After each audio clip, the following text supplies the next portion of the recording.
Uma coisa que eu trouxe até aqui, se puder, aqui ler, foi de um discurso que ele fez quando ele foi homenageado, eu acho que pela Câmara lá de Cruzeiro.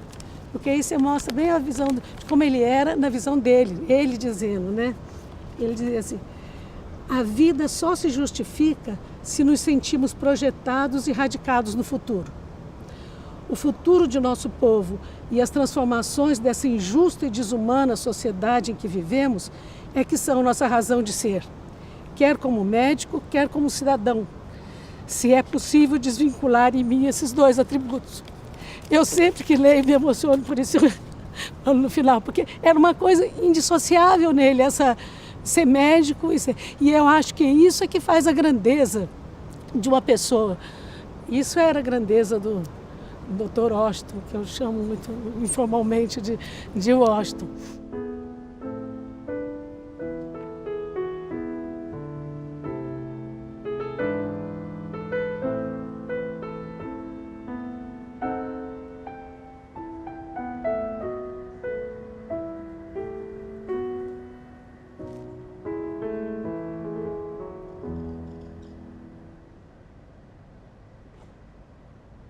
O Loyola se forma na década de 1940, né, na UFRJ, antigamente, no passado, Faculdade Nacional de Medicina, e nesse momento o Brasil passava, após o término da Segunda Guerra, o país passou por um momento de nacionalismo, defesa da nacionalidade da Petrobras, e o Loyola sempre se comprometeu com esses movimentos. E daí o pensamento, não só a respeito do país, como da ciência médica, o Loyola ele tinha uma visão mais abrangente, né? Não só sobre a medicina em geral, como a respeito de todos os aspectos da vida nacional, entendeu? Meu pai foi o primeiro psiquiatra da região Centro-Oeste, que fundou o primeiro hospital psiquiátrico em Goiás, e era colega do Loyola, né? Eles trabalharam juntos na Casa de Saúde Gávea. E meu pai contava, né, ainda pequeno, histórias a respeito da convivência dele com Loyola, né? Ele nos dizia a respeito do Loyola sempre de uma forma elogiosa.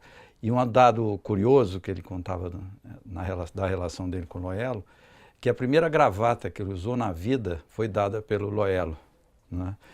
Meu pai é uma pessoa que veio de origem humilde, e Loyola foi o primeiro que deu uma gravata para ele usar, né? E ele guardava essa gravata com muito carinho. E essa relação dele de amizade com o Loyola perdurou a vida toda, né? Ele sempre, quando tinha oportunidade, nem sempre, não era com muita frequência, mas quando se encontravam, a gente percebia que eram pessoas que tinham um carinho muito grande.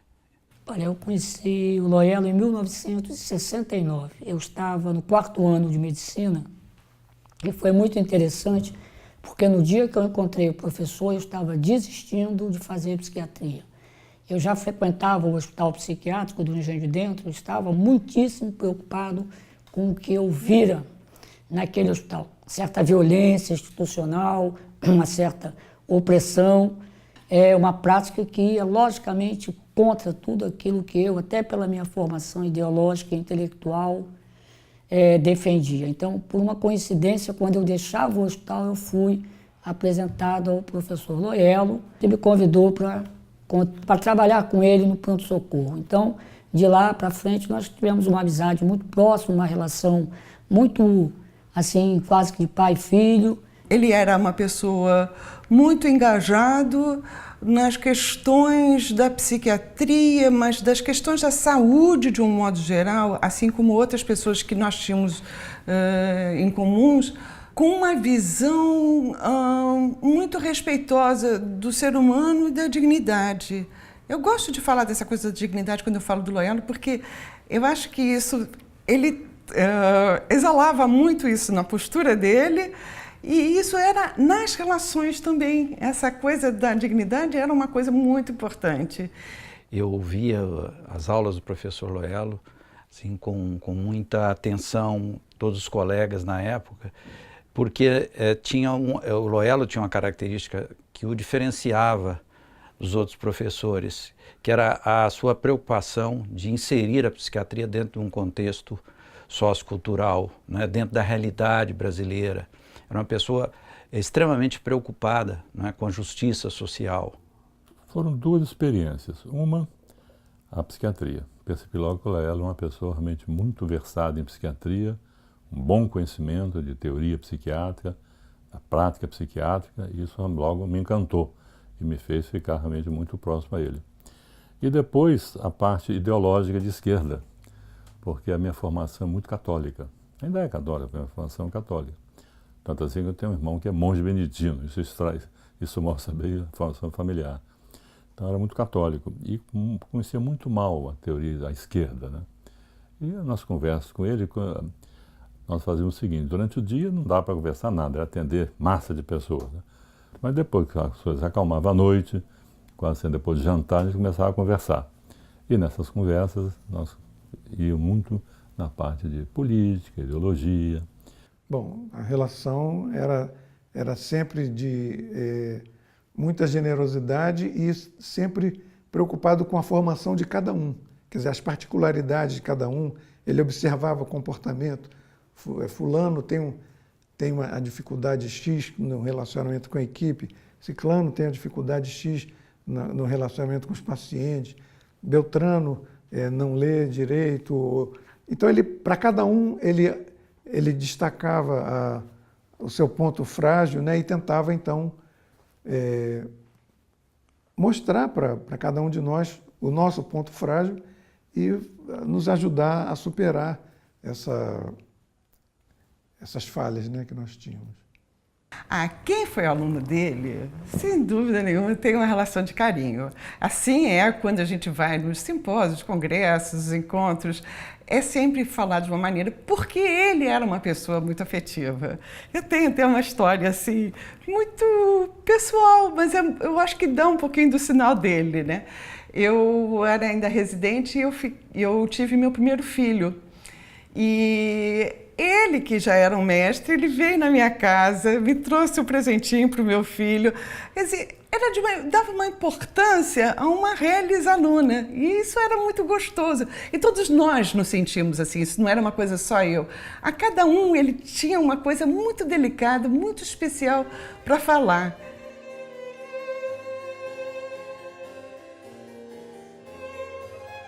A relação da psiquiatria com a sociedade, como foi o Loyola que nos mostrou isso, né? Toda a psicopatologia, toda doença, ela encontra-se, ela está relacionada com a estrutura social, entendeu? Não há um ser humano isolado na sociedade. Não há doença fora que não reflita, de certo modo, a estrutura social. Era um profissional muito competente, uma pessoa culta e um humanista, sobretudo. Para ele mesmo, o homem é a medida de todas as coisas. Todo o conhecimento, a ciência, a tecnologia devem estar a serviço do bem-estar do homem. Como marxista também, que ele era, ele via sempre o homem e a sua circunstância, o seu entorno, o seu meio, porque é esse meio que é causador da saúde ou da doença, que possibilita a saúde, mas também é causador de muitas doenças. Para a psiquiatria, eu acho que era interessante a visão de mundo que ele tinha, em que ele encarava a sociedade de uma maneira diferente dos que os normais psiquiatras encaram, né? Eu acho, porque ele tinha essa visão, né, visão da sociedade marxista. Então, isso eu acredito que ele não conseguia separar uma coisa da outra, né? Eu acho que ele sempre foi uma pessoa em que as duas coisas, tanto a coisa técnica da psiquiatria quanto a coisa social da política, ele não separava, era uma coisa só. Ele vivia isso, né? E isso está no trabalho dele, com certeza. Ele influenciou os alunos dele todos, com certeza.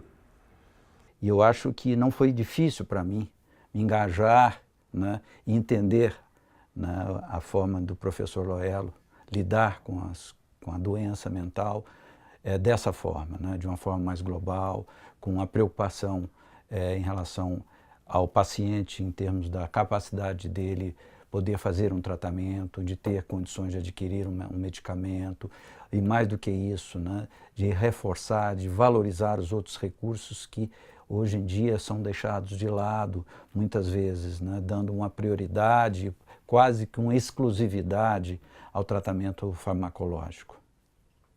Ele dizia sempre, a condição que vive a nossa população, né, nessa visão imediatista de curto prazo, de luta pela sobrevivência, impede uma projeção no futuro, impede essa visão de futuro.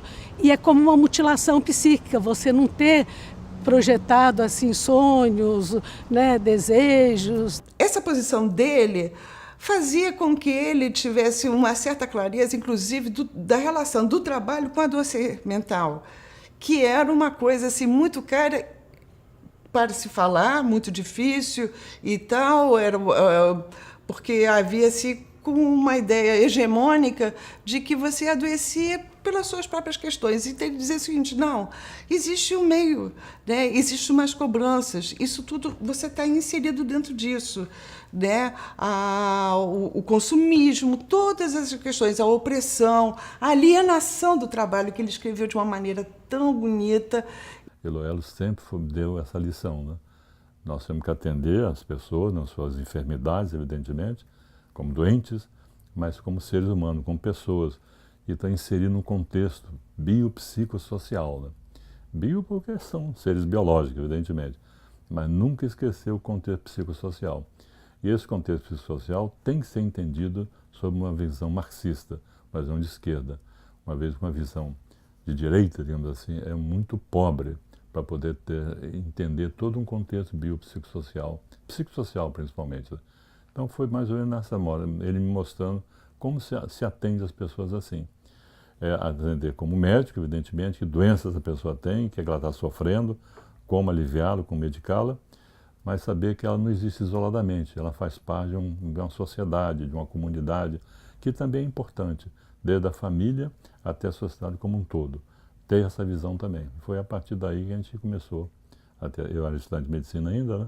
Muito envolvido com a prática médica biológica, né? E aí comecei a ver toda essa dimensão psicossocial existente nas doenças também. Né? Em termos de psiquiatria, especialmente, o pensamento de direita realmente não tinha nada a acrescentar.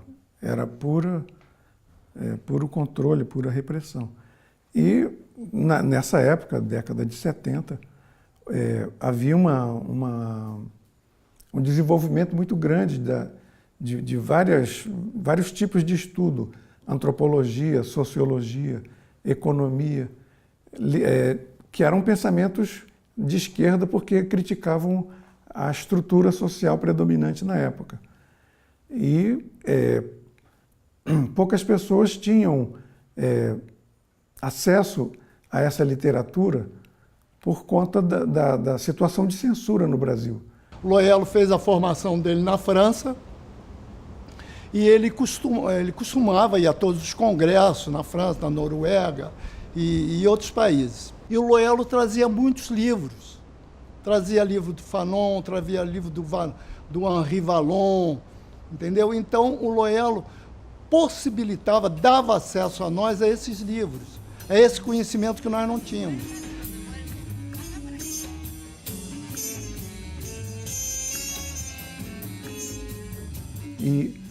Então, para mim, a imagem do Loyola é sempre ligada a livros. Ele sempre trazia livros, como ele fez uma parte da formação dele na França, como ele era descendente de italianos. Ele tinha, então, uma facilidade e tinha contatos com os psiquiatras, principalmente da França, que recomendavam livros e mandavam livros para ele, ou quando ele fazia as viagens dele, ele trazia as malas cheias de livros. Então, para mim, a imagem do Loyola é os livros.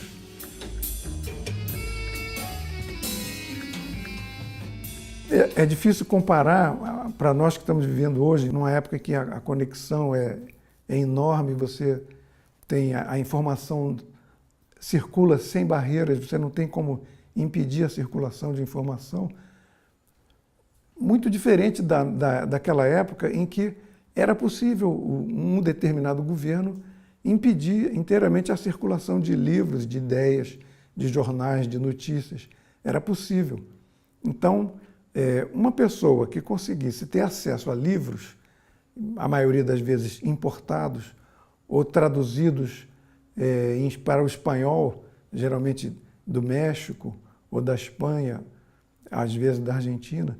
Então, essa pessoa que tem acesso a esses livros, ela se torna automaticamente um polo de referência. E é evidente que uma pessoa de direita, nessa época, não iria fazer não iria circular livros, não iria querer aumentar o patrimônio cultural do país. Ao contrário, iria querer restringir, limitar. Então, o caminho para a esquerda é o caminho natural quando você vive num regime ditatorial. Porque o Loyola não só foi perseguido, foi impedido, e quando chegou à academia, já chegou, enquanto outros já estavam na academia, o Loyola já tinha uma prática longa. O Loyola chegou na academia depois de 50 anos, se eu não me engano. Ele teve que recorrer à justiça para poder ser admitido no Ministério da Saúde, porque, como pessoa de esquerda, o Ministério da Saúde tentou bloquear a sua contratação. Então, isso está nos anais da justiça, o processo dele, e que ganhou finalmente, foi aceito, e então se tornou um médico do Ministério da Saúde, e pela sua qualidade de trabalho, foi nomeado diretor em 63, diretor do Centro Psiquiátrico Pedro II. As primeiras modificações dele foram a humanização do hospital, a redução do ambiente repressivo, mas foi também um aspecto particular, que era de produzir medicamentos no próprio hospital. E o Loyola tinha uma visão de um trabalho, não só ele, mas alguns que eram do grupo dele, né, que trabalhavam a medicação de uma maneira, em primeiro lugar, com doses muito pequenas, a menor dose que fosse suficiente para aquele paciente melhorar, e não a dose, já começar com doses altas, megadoses, que tinha uma escola que trabalhava e que achava ridículo começar com doses muito pequenas. Então ele era ridicularizado por alguns e nós o seguimos porque nós gostávamos e achávamos que era muito menos nocivo para o paciente, né, trabalhar dessa maneira. A gente tem que lembrar que os primeiros remédios psiquiátricos foram sintetizados por volta de 1960. Então, antes de 60, de 58 mais ou menos, praticamente não havia nenhum remédio psiquiátrico. Havia talvez um ou outro calmante, mas que não era específico para o tratamento psiquiátrico. Então, o ano de 1960 marcou o início da psicofarmacologia e o início da utilização de medicamentos para tratar as doenças psiquiátricas. E foi uma grande revolução, porque pacientes que estavam internados há 10 anos começavam a tomar algumas miligramas de clorpromazina, que foi o primeiro remédio sintetizado, né? E melhoravam assim de uma hora para outra, e muitos recebiam alta e conseguiam dormir, e diminuíam as suas ideias delirantes. Então aquilo foi realmente um impacto muito grande na medicina, porque até então a doença psiquiátrica era uma coisa fatal, terrível, era um diagnóstico de desqualificação total, porque não havia recurso terapêutico.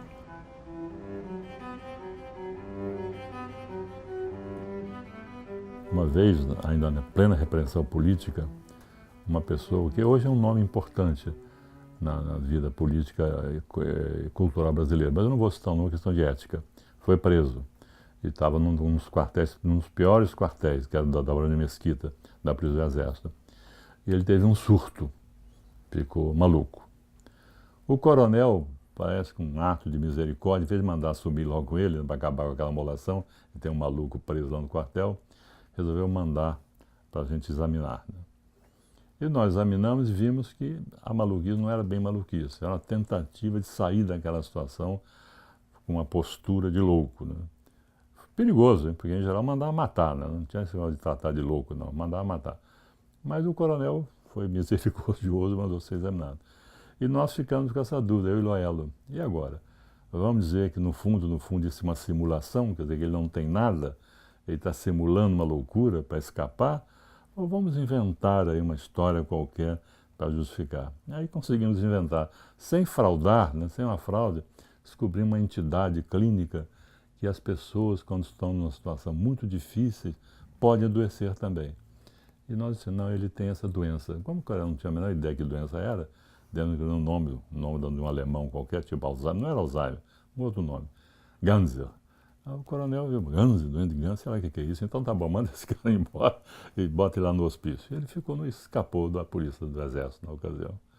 Isso era o Loello, e eu era o ajudante, né? O coroinha dele na ocasião, ajudando nessas coisas. Né?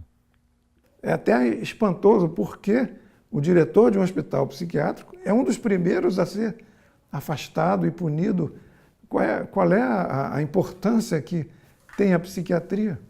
Pois é, mas tem. E ele foi um dos primeiros a ser perseguido e foi retirado da direção do e teve que fugir, porque nos primeiros dias do golpe de 64, a vida das pessoas estava em perigo, havia assassinatos, havia sequestros, etc. Então ele teve que fugir para sobreviver.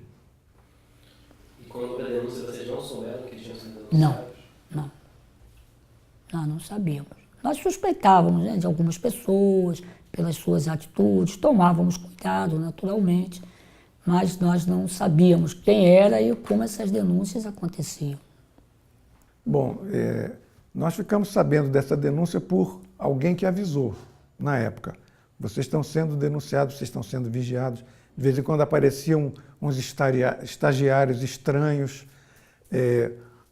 Alguns desses estagiários até eram estudantes ou de psicologia ou de medicina, e eles vinham com provavelmente com uma imagem completamente distorcida, e quando eles chegavam e viam que nós estávamos todos os dias na enfermaria, que nós nos relacionávamos muito bem com o paciente, que os pacientes eram muito bem tratados, que a equipe de enfermagem era muito bem tratada.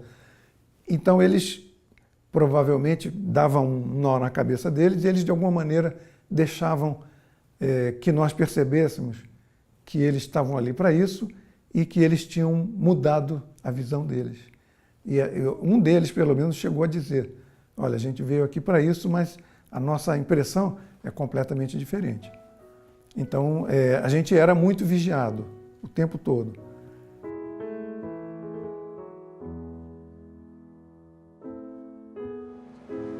Ele falava sobre essa época da ditadura com familiares? Depois, né? Na época você não podia falar de denúncia, você não sabia que é seu vizinho, você não sabia que está do lado, que está... Depois conversávamos e eu só sabia que a família toda muito preocupada com ele. Ele teve que fugir uma vez escondido num caminhão, carroceria de um caminhão. O pai dele conseguiu lá um coisa de batata, carregamento de batata, parece. Para ele, isso eu não sei direito as condições práticas, mas todo mundo ficava com o coração na mão, que ele tinha que sumir, que desaparecer. E isso impediu também ele muito trabalho, né? Fechou muitas portas. Na década de 1970, exatamente a partir de 79, os anistiados voltam, né? O Brasil começa a distensão, né? E nós começamos a ter a oportunidade de ter os primeiros movimentos grevistas. E nós tivemos as primeiras greves do setor médico. E eu me lembro na BI do Loello, da importância do Loello participando desses primeiros movimentos grevistas, né? Da importância do Loello na formação da Associação Médica do Rio de Janeiro, entendeu? E da importância dos trabalhos do Loello a partir de 1979, 78, 79, nos congressos. Eu acho que o Loello está aqui no Brasil, junto com outros, já nos primórdios do que seria a reforma psiquiátrica, no sentido de que a institucionalização não resolvia nada, de que não era confinar aqueles sujeitos que ia resolver, isso ele tinha muito claro, não só ele. Havia uma corrente, notadamente era uma corrente mais à esquerda. Isso, então, parece que tem algumas coisas, alguns pontos que vão se alinhando, né?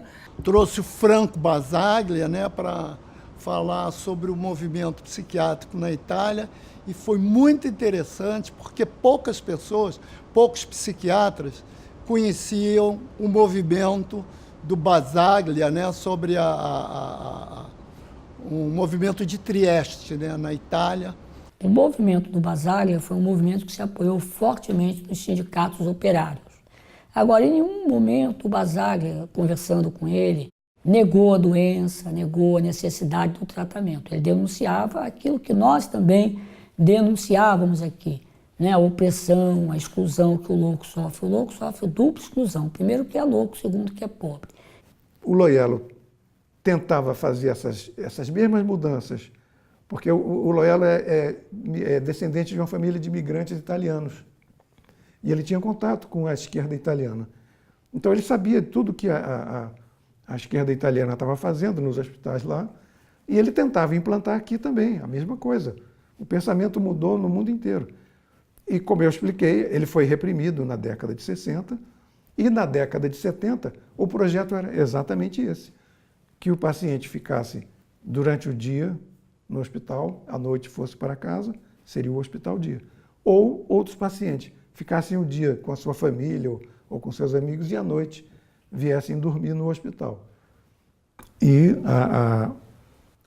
a pensão também, o benefício pela Previdência, que nessa época a Previdência não era universalizada. Então, todo esse projeto, que era o projeto do Loiello na década de 70, ele foi bloqueado. A reforma psiquiátrica, na verdade, é um nome errado, é a reforma da assistência psiquiátrica, não é só a reforma da psiquiatria, a psiquiatria é a mesma, da assistência psiquiátrica, né? Ele já fazia a moda dele, digamos assim, antes que ela acontecesse oficialmente, que é esse atendimento de cuidados primários, ver sempre o contexto psicossocial da doença, ver o contexto familiar da doença, embora era savassandir, quer dizer, não se dizia isso, né? Mas a prática que ele tinha era essa, né? O que foi feito foi uma mudança em termos assistenciais, no sentido de não colocar o hospital psiquiátrico, o grande hospital psiquiátrico, como centro da atenção psiquiátrica, né? Que é o chamado sistema assistencial hospitalocêntrico. Valorizar mais o atendimento nos postos de saúde, né? na chamada atenção primária, onde o paciente é atendido próximo à sua comunidade, né?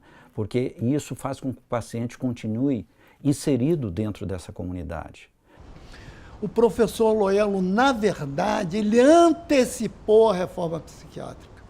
Quando você vê, por exemplo, hoje, que o paciente, que as pessoas não podem ser internadas sem autorização, não só do Ministério Público, como da própria pessoa que esteja sofrendo a doença mental, para que isso não vire um verdadeiro sequestro, né?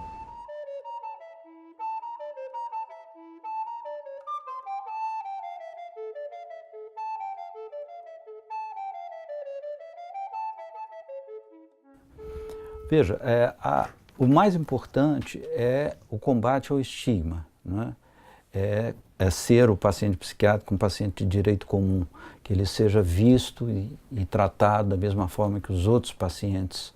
Eu acho que a ideia de tratá-los em ambientes separados reforça esse estigma, né?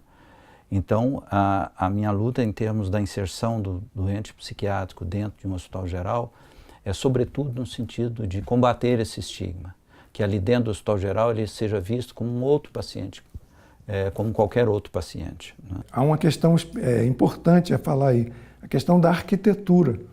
E isso foi falado, isso foi assunto tanto na reforma inglesa, quanto na francesa, como na italiana. E também na brasileira, pelo Loiello.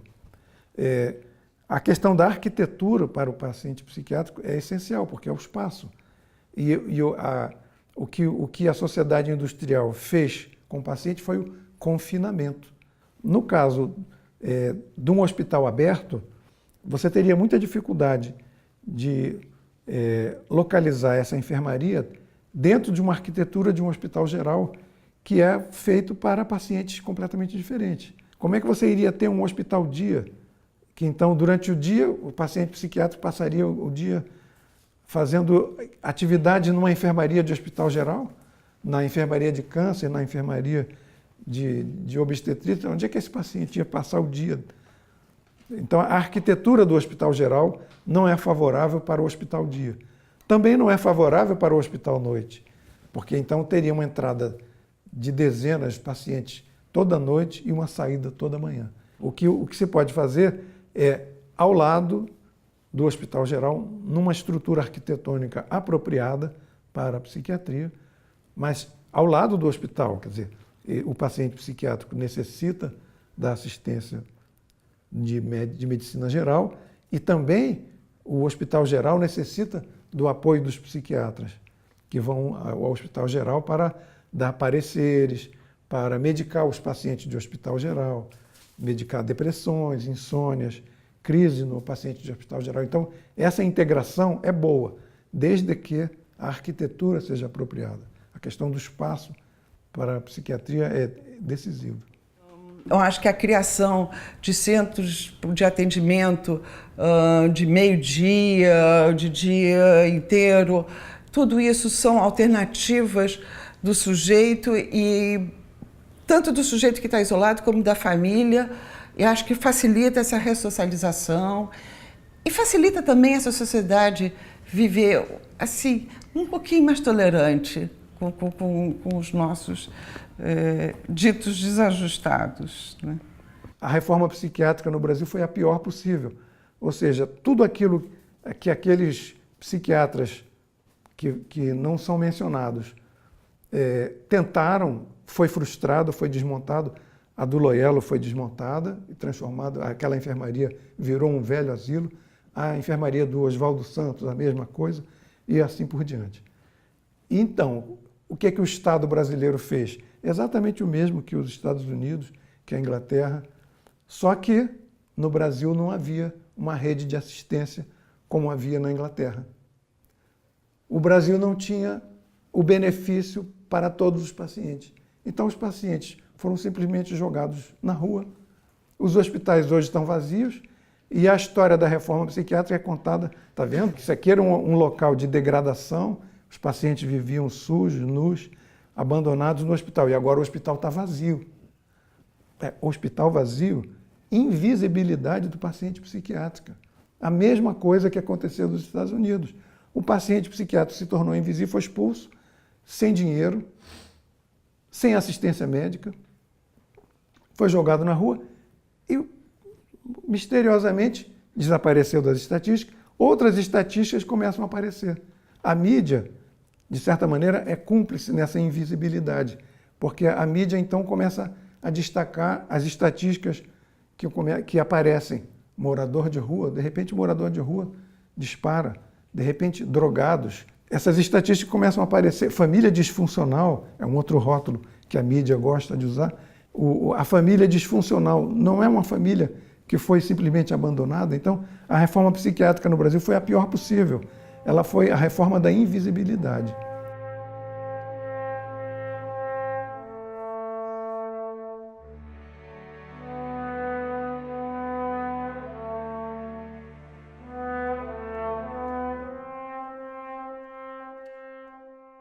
A medicina tem um princípio que Loyola adotava e que eu também adoto, que é o seguinte: curar algumas vezes, aliviar quase sempre, consolar sempre. É a que nós adotamos. Ele adotava e eu adotei também, né? Não basta ser só psiquiatra. E se teu tempo não dá, arranja, porque mais coisas você tem que fazer e mais coisas você tem que se envolver. Então, eu acho que o Loyola é uma figura assim, muito querida, respeitado por várias pessoas que não tinham opinião igual a dele, mas que sabia que tinha um interlocutor de cultura, de nível. Foi uma pessoa que conheceu vários outros mestres e lidou com mestres no exterior. Essa preocupação dele, dessa inserção da psiquiatria no contexto, na realidade brasileira, era algo que a gente admirava muito, né? Além do convívio pessoal com o professor Loyola, né? Nós tínhamos um carinho, eu, os residentes, todo o staff todo do serviço, tinha um respeito muito grande pelo professor Loyola. E quando eu chamo professor Loyola, não Loyola, né? Esse professor não é uma questão hierárquica, era uma forma muito carinhosa de chamá-lo, porque nós vimos nele realmente um professor, uma pessoa que realmente nos ensinava. Eu agradeço sempre até ao acaso, à sorte, sei lá o quê, de o período que nos foi dado viver ter sido o mesmo, né? De modo que, tanto no espaço como no tempo, porque as regiões ali eram muito próximas, de modo que isso possibilitou essa intersecção assim, de caminhos em vários momentos da trajetória.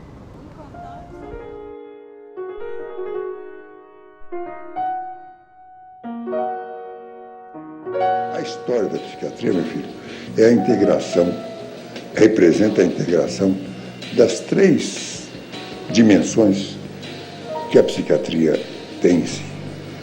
A dimensão biológica, a dimensão psicológica e a dimensão social. Nós sempre fomos, evidentemente, contra qualquer desses ismos, biologismo, sociologismo ou psicologismo.